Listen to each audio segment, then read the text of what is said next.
اعوذ باللہ من الشیطان الرجیم بسم اللہ الرحمن الرحیم رب اشرح لی صدری ویسر لی امری واحلل عقدۃ من لسانی یفقہوا قولی۔ میرے مسلمان بہن بھائی، دنیا کے جس کونے میں بھی ہو، اللہ خیریت سے عافیت سے رکھے۔ میں آپ لوگوں کے سامنے آج آیت کریمہ کے متعلق کچھ باتیں عرض کرنا چاہتا ہوں کہ جو بہت ہی قابل سماعت ہے۔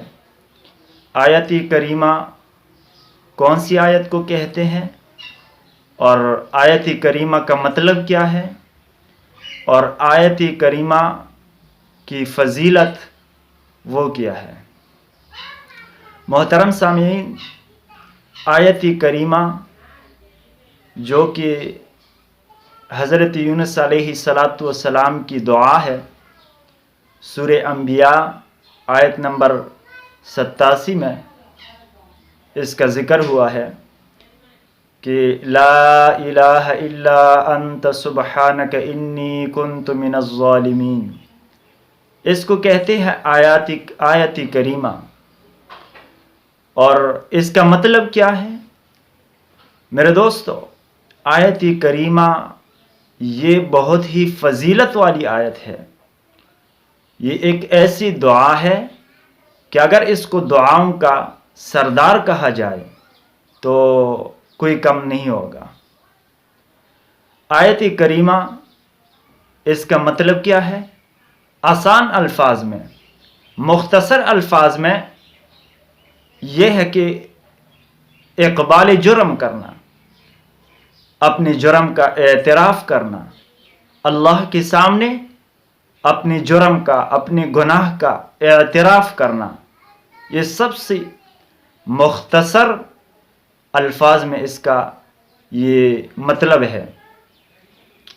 جیسے کہ حضرت یونس علیہ السلام کے واقعے سے ہمیں معلومات حاصل ہو جاتی ہے کہ حضرت یونس علیہ السلام جب مچھلی کے پیٹ میں مچھلی نے نگل لیا، اس وقت حضرت یونس علیہ السلام نے یہی آیت جو لا الہ الا انت سبحانک انی کنت من الظالمین کی تلاوت کی، اس کی کثرت کی۔ تو اس کا مطلب یہی ہے، حضرت یونس علیہ السلام نے بھی اس وقت یہی کلمات، یہی آیت اس کی تلاوت کی تھی، کثرت کے ساتھ حضرت یونس علیہ السلام نے پڑھا تھا۔ لا الہ، اے اللہ، جو حالات آتے ہیں، جو مصائب آتے ہیں، جو تکالیف آتی ہے، یا اللہ یہ تیری طرف سے ہے، یہ آپ کی طرف سے ہے۔ اس کا پیدا کرنے والا، انسان کے اوپر مشکلات لے کر آنے والا اور تکالیف لے کر آنے والا، یا اللہ آپ ہی کی ذات ہے، اور ان تکالیف کو، ان مصائب کو، ان پریشانیوں کو حل کرنے والی ذات وہ بھی یا اللہ آپ ہی کی ہے۔ انت سبحانک، یا اللہ آپ کی ذات پاک ہے، بے نیاز ہے، آپ کسی کے اوپر ظلم نہیں کرتے، زیادتی نہیں کرتے۔ انی کنت من الظالمین، یا اللہ میں ہی قصوروار ہوں، میں ہی گناہ کرنے والا ہوں، میں ہی اپنے اوپر، اپنے نفس کے اوپر زیادتی کی، ظلم کیا، تو یا اللہ میری گناہ کو معاف فرما۔ یہ آیت کریمہ کا مطلب ہے، اقبال جرم کرنا ہے اللہ کے سامنے۔ جیسے کہ ہم دنیا کے عدالتوں میں دیکھتے ہیں، جب کوئی بندہ اپنے گناہ کا، اپنے جرم کا اعتراف کرتا ہے، اقبال جرم کر لیتا ہے، تو عدالت بھی اس کی سزا میں کمی کر دیتی ہے کہ اس نے اقبال جرم کر دیا، اپنے گناہ کا، اپنے غلطی کا وہ اعتراف کر دیا، اقبال جرم کر دیا، تو کہہ دیتے ہیں کہ اس کی سزا میں بھی تخفیف کی جائے، کمی کر دی جائے۔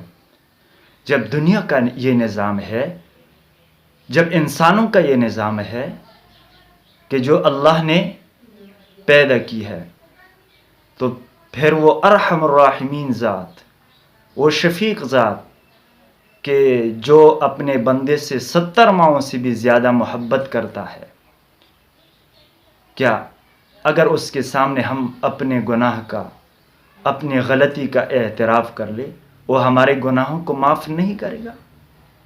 یقیناً کرے گا، ہمارے سزا میں، ہماری مصیبت میں وہ تخفیف کر دے گا، حل کر دے گا۔ تو جب بھی کوئی پریشانی آ جائے، وہ انسان کے گناہوں کے سبب سے، انسان کے اپنے ہاتھوں کے سبب سے انسان کے اوپر مصائب، تکالیف یہ آ جاتے ہیں، تو اللہ کے سامنے گڑ گڑائے، لا الہ الا انت سبحانک انی کنت من الظالمین، یا اللہ میں ہی ظالم ہوں، معاف کر دے۔ اللہ رحم کا معاملہ کرے گا۔ تو تیسری بات یہ کہ اس کے فضائل کیا ہے؟ آیت کریمہ سب سے پہلی فضیلت یہ ہے کہ انسان کی ذہنی سکون بحال ہوتی ہے۔ انسان اس آیت کریمہ کی ذکر کی وجہ سے، کثرت کی وجہ سے انسان کے ذہنی سکون حاصل ہو جاتا ہے۔ اور دوسرا فائدہ یہ ہے کہ اگر کسی کا کوئی مال ہے، مال تجارت ہے یا اور مال ہے، اس کے اوپر پڑھ کر دم کر دیا جائے، تو اللہ جل جلالہ اس مال میں، چاہے پیسے ہے، چاہے مال تجارت ہے، اس مال میں اللہ رب العزت بے پناہ برکت دے گا۔ اور تیسرا فائدہ یہ ہے کہ اگر کسی کے رزق میں تنگی ہے، پریشانی ہے، مسائل ہے، تو اس آیت کریمہ کی ورد کرے، کثرت کے ساتھ کیا جائے، اللہ رزق کا معاملہ بھی حل کر دے گا۔ اور چوتھا فائدہ اور فضیلت یہ ہے کہ وہ مریض جو لا علاج ہے، کہ اس کو ڈاکٹروں نے یہی کہا ہے کہ یہ لا علاج مریض ہے، اس کا علاج نہیں ہے، تو میرے دوستو اس کے لیے پانی پر دم کر کے اس کو پلایا جائے اور دم کیا جائے، اللہ صحت کاملہ نصیب فرما دے گا۔ اور اسی طرح یہ روایات میں آتا ہے کہ اگر کوئی اس آیت کریمہ کو 40 مرتبہ پڑھ کر، کوئی مریض اس کو 40 مرتبہ پڑھ لے، اگر اس بیماری میں اس کو موت آئی تو یہ شہادت کی موت ہے، تو یہ شہادت ہو کر مرا۔ اور اگر اللہ نے اس کو شفا دی، صحت دے دی، تو اس کے اللہ گناہ معاف کر دے گا۔ اور سب سے بڑی فضیلت اور بڑا فائدہ یہ ہے کہ اگر جس قسم کا بھی مسئلہ ہو، بڑا مسئلہ ہو، کہ انسان کے ذہن میں یہ تصورات آ چکے ہو کہ اس مسئلے کا حل نہیں ہے، تو میرے دوست اس کے لیے اس آیت کریمہ کا ورد بہت ہی نفع بخش ہے۔ کثرت کی جائے، کثرت، جو بھی مسئلہ ہو کثرت کی جائے، اللہ رب العزت وہ مسئلہ حل کر دے گا۔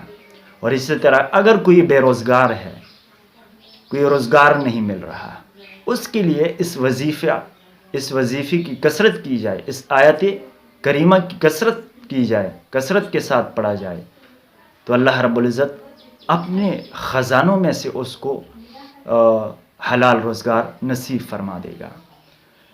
اللہ رب العزت ہمیں سمجھنے کی اور عمل کرنے کی